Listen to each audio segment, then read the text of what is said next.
अस्सलामुअलैकुम, मैं हूं ज़ुएब येजा और आप देख रहे हैं मेरा यूट्यूब चैनल।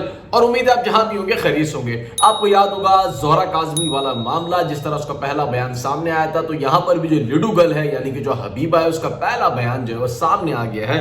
और बयान दिलवाने का जो मकसद है वो है अगवा की दफा से खुद को बचाना। यानी कि जो बयान दिलवाया गया है वो बयान, पहले तो मैं आपको सुनाता हूं, पहले वो आप बयान सुने कि उस बयान देने का मकसद क्या है। ये बयान देने का एक मकसद होता है, वो मकसद बयान देने का मकसद वीडियो के जरिए हासिल करने की जो है कोशिश की जाती है। जिस तरह एक प्लान तरीके से इसका एक वीडियो स्टेटमेंट जो है वो जारी करवाया गया है, और वीडियो स्टेटमेंट वो अपनी मर्जी से नहीं दे रही है। वीडियो में आप देखिएगा गौर से कि एक पर्चा उसको दिया गया है, यानी कि जिस तरह ज़ोहरा काज़मी को दिया गया था और कहा गया था कि अब इस पर्चे को देखकर ही आपने मनोहन जो भी बातें हैं या जो भी लिखा गया है वही आपने पढ़ना है। और इस वीडियो में भी जो कमसुन बच्ची जो हबीबा है, उसकी वीडियो में भी ये चीज साफ दिखाई दे रही है कि उसे पर्चा दिया गया है जो नीचे निगाह करके वो उसको पढ़ रही है। और बिल्कुल ऐसे पढ़ रही है जैसे आप किसी बच्चे को लिख कर देते हैं, वो रट्टा लगाता है और फिर उसको देखकर पढ़ रहा होता है। तो बिल्कुल इसी तरह की वीडियोस की सामने आई है। और वीडियो बनाने का जो मकसद है वो सिर्फ यही है कि जो सेक्शंस लगाई गई है अगवा की, वो तमाम की तमाम सेक्शंस टूट जाएं, खत्म हो जाएं इस बयान के बाद। लेकिन ऐसा मुमकिन नहीं होगा, चूंकि सिंध का जो कानून है वो बड़ा मुख्तलिफ है और पंजाब का कानून जो है वो बहुत मुख्तलिफ है। सेम केस ये ज़ोहरा काज़मी की ही तरह है। लेकिन सबसे पहले आप ये वीडियो मुलाहिजा कीजिए। मेरा नाम हबीबा है। आजकल सोशल मीडिया पे वीडियो चल रही है कि अगवा हो गई है, मतलब गैंग ने उठा लिया, जो भी है। ऐसा कुछ नहीं हुआ है। मैंने बाकायदा अब्दुल्ला के साथ निकाह करा है। घर से मैं खुद थी, मुझे किसी ने कोई ज़ोर ज़बरदस्ती नहीं करी, ना तो मुझे वहाँ से कोई लेने आया है। मैंने कराची सदर स्टेशन से खुद टिकट ली थी। ये है मेरी टिकट चाहिए।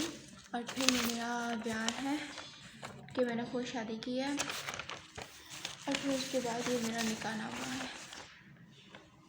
मेरा खुद कोर्ट मैरिज करी है। मुझे किसी ने कोई ज़ोर ज़बरदस्ती नहीं करा, किसी ने कोई नहीं। और मैं यहाँ पे बहुत ज़्यादा खुश हूँ अब्दुल्ला के साथ, उनकी फैमिली के साथ। कोई मुझे मारपीट नहीं, कोई भी ज़ोर ज़बरदस्ती नहीं, मतलब थोड़ा सा भी तो कुछ भी नहीं है।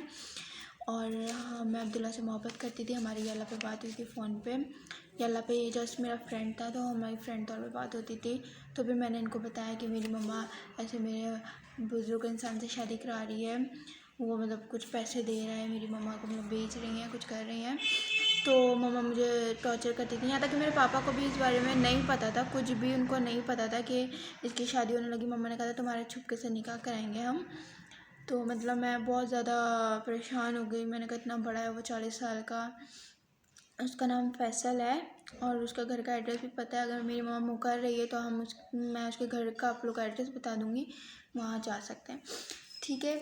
और रही बात अब्दुल्ला की, कोई ये गैंग वैंग नहीं चलाता है। मेरी इससे याला में बात हुई थी, फ्रेंड था ये मेरा, तो उसको मैं बताने लगी। फिर ये भी मेरे लिए परेशान होने लगा। ये मुझे समझा था नहीं अम्मी है, कोई ऐसा कदम ना तुम उठाना, ये वो, कोई नहीं घर से जाना, आजकल की दुनिया बहुत ख़राब है। मुझे इसकी बातें बहुत अच्छी नहीं लगने लगी।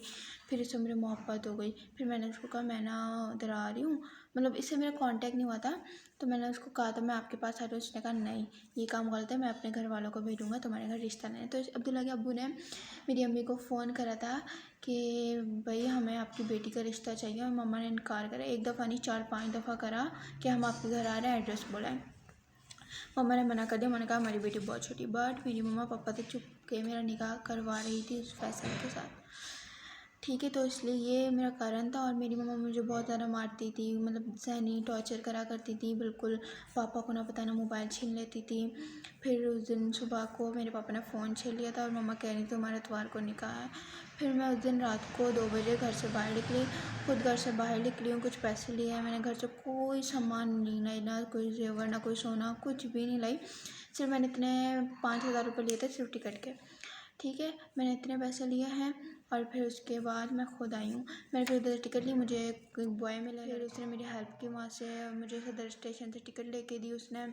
टिकट लेने के बाद उसने मुझे ट्रेन में बिठा दिया। ट्रेन में बिठाने के बाद मैं ट्रेन में बैठी, वहाँ पे उतरी। फिर वहाँ से अब्दुल्ला की अम्मी और आप भी आई थी मुझे लेना है। फिर वहाँ से मैं इनके घर आई। घर आने के बाद फिर इन्होंने मुझसे सारी चीज़ें पूछी, मेरे सब में मारने पीटने के निशान थे, वो सब इन्होंने देखे। उसके बाद फिर ऐसे तो नहीं रह सकती थी मैं घर पे। फिर हमने निकाह कर लिया। मैंने अपनी मम्मा को फ़ोन करके कहा मम्मा मैं बिल्कुल सही हूँ। और अब्दुल्ला की अम्मी आपी अब्दुल्ला कांटेक्ट में रहे थे जब मैं सफ़र में थी, पर नहीं, मम्मा ने फिर भी यकीन नहीं करा कि आप लोग ने हुआ करा है। ऐसा कुछ नहीं है, हुआ का सीन कोई भी सीन नहीं है। मैं खुद अपनी मर्जी से आई हूँ, मैंने खुद अपना निकाह करा है।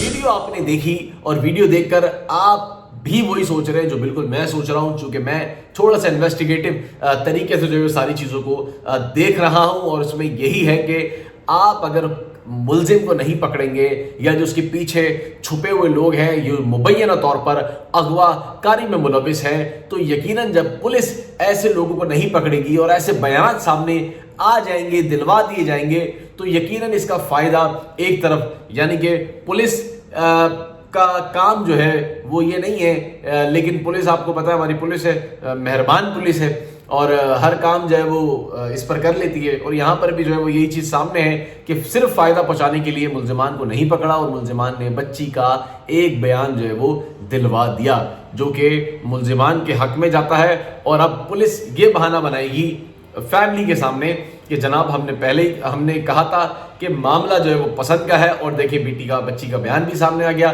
तो लिहाजा अब हम उसे पकड़ने के लिए जो है कैसे जाएं, चूंकि वो तो खुद कह चुकी है और हम जाएंगे तब भी वो अपने बयान में जो है वो यही सारी बातें कहेंगी। तो ये सारी की सारी प्रैक्टिस है हमारे पुलिस के निज़ाम की, धज्जियां उड़ी हुई है कि मजाल हो कि इस बयान से पहले उस बच्ची को जाके पकड़ा जाता, उसको बाजियाब करवाया जाता, उन लोगों को उनको पकड़ा जाता, उनसे इन्वेस्टिगेशन की जाती, उनकी इंट्रोगेशन की जाती कि बताओ कि तुम किस तरह जो है उसको लेके यहाँ से किसी की बच्ची घर से लेकर जो है वो चले गए हो, और वो भी कमचुन बच्ची जिसकी उम्र भी अभी जो है वो पूरी नहीं हुई थी, जो कि बालिग भी नहीं थी। बिल्कुल इसी तरह मुझे ये केस पूरा जोरा काज़मी की तरह जो है लगता है। मैं मुसलसल जो है वो ये कह रहा हूँ कि ये तमाम की तमाम वही सारी चीज़ें जो मैंने उस केस में देखी थी उससे बिल्कुल मिलती जुलती है कि एक प्लान तरीके से जो है उसकी वीडियो को सामने लेकर आना और फिर वीडियो बनाना और फिर वीडियो भी एक पर्चा देख के इसको बताया गया कि पूरा पर्चा सिर्फ आपने पढ़ना है।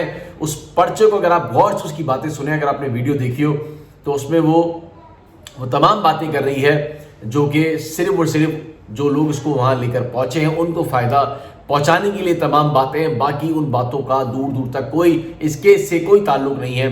और बच्ची को जिस तरह मेकअप करके और बड़ा दिखाया गया है, ऐसा बताया गया है जैसे लड़की जो है वो कमसुर नहीं है बल्कि बालिग है। ये भी एक ड्रामा जो है उनकी जानिब से रचाया गया। मुसलसल कॉल्स कर रहे हैं, मुसलसल धमकियां दे रहे हैं, मुसलसल वालदैन यानी कि जो हबीबा के जो वालदैन हैं उनको धमकियां दे रहे हैं कि केस वापस लो, केस वापस लो, अगर केस वापस नहीं लोगे हम इस तरह के और भी बयान दिलवाएंगे, हम आपके भी खिलाफ जो है वो बयान दिलवाएंगे।